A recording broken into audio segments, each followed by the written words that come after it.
Create sound effects for your videos with your voice. Midjourney getting sued again. And AI completely eliminating a shared sense of reality? All that and more is coming up right now.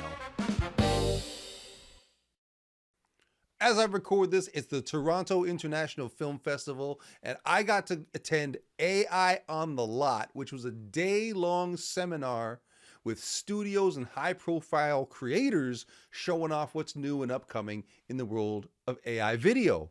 Now, one of the featured presenters at this special event was Adobe, who showed off the latest additions to their Firefly app, including what's going on with video over there. Now, the one that made me perk up and say, wow, this is crazy, I gotta try it, was their new voice to sound effects feature, which we're gonna try right now. Sounds crazy, but let's check this out.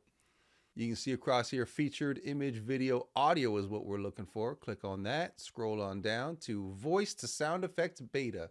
Here's the interface right here. Now, ahead of time, I generated a few clips that the subject matter is going to be cool for what we're working on here. Let me just put in the first one.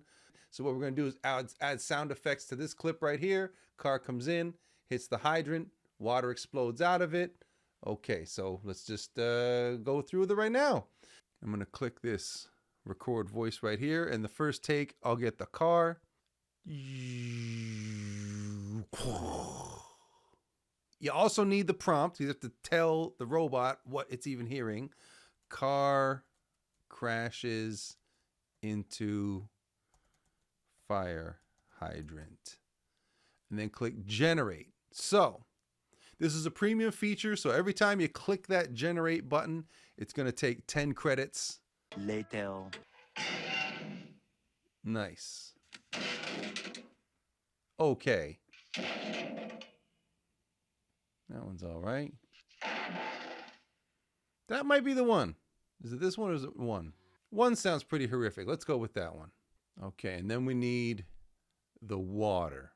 So make sure the playhead is in the right spot. I've learned this the hard way. You got to make sure the playhead's at the beginning because it's going to pick the recording up wherever the playhead happens to be. So let's click that record voice.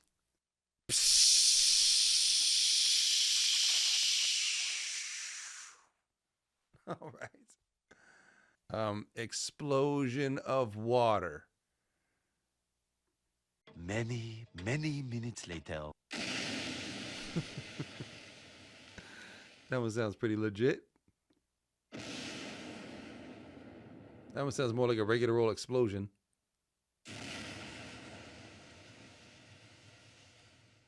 So let's go with one. It's in there. I feel like it's still missing a little something. Maybe what it needs is like maybe a little neighborhood noise, kids laughing, something like that. Maybe the birds in the sky or something. Let me see what I can come up with here. Neighborhood street noise. Children in the distance. Birds chirping. Generate. Later that same evening. Okay, kind of nice. It just sounds a little bit like cars in the distance.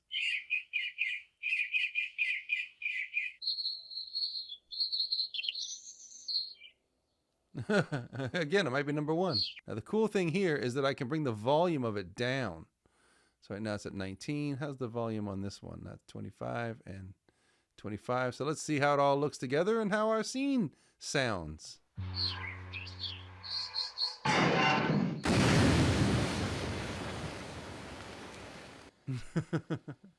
Wonderful.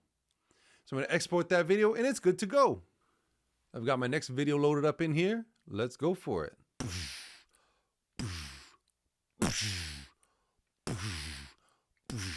Giant robot stomping metal feet crashing on asphalt. Moments later. All right, so let's see how this sounds all together.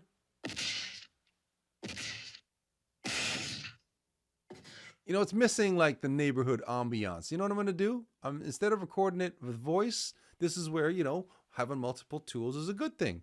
I'm just going to do a sound effects generation. I'm going to type neighborhood sounds, cars in the distance, Okay, so with the background noise and the robot stomps together, let's see how that sounds.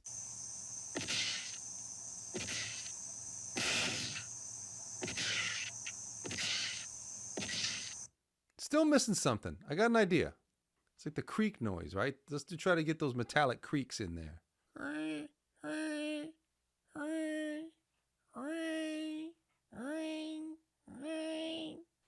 Rusty metallic creaks.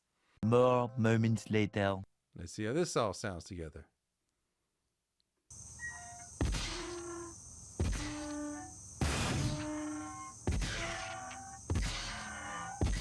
Yeah, see, that's cool. That worked. I like that. Beep, beep.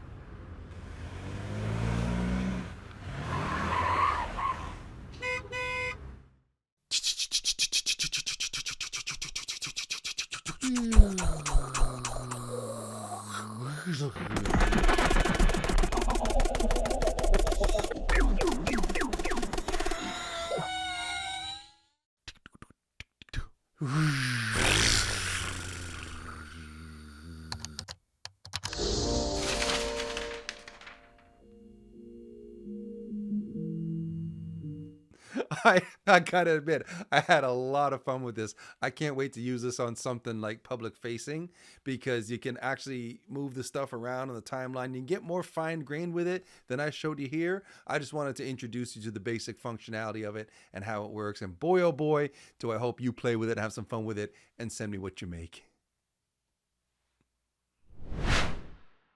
Now let's see what's going on around the world of AI. We've been reporting on the legal cases involving authors saying that AI models are training on the author's work without compensation or permission. Now, Anthropic has agreed to settle a class action lawsuit for $1.5 billion, which comes out to roughly $3,000 per book. Now, a judge has pushed back, saying that this deal is being shoved down the throat of those authors, and the judge demands more transparency, including a more clear catalog of works and claims procedures. Now, this is a watershed moment because AI firms have to account for creative inputs, and legal scrutiny will shape how equitable and enforceable these settlements truly are. A new thought piece highlights the concept of epistemic drift.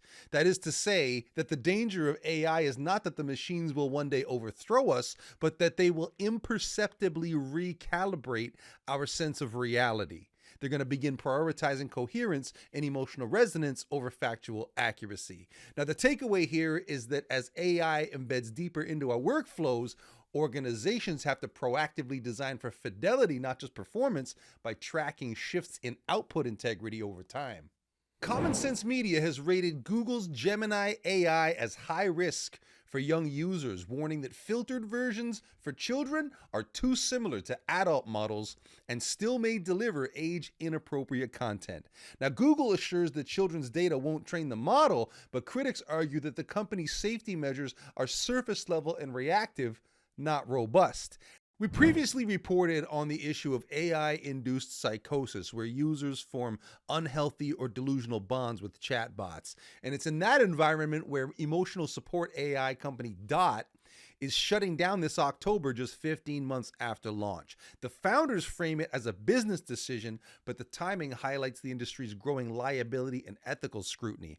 A lot of people think that companion AI is just harmless fun, but without strict guardrails, it risks real mental health consequences. OpenAI is building the OpenAI Jobs Platform, an AI-savvy recruitment service set to launch next year.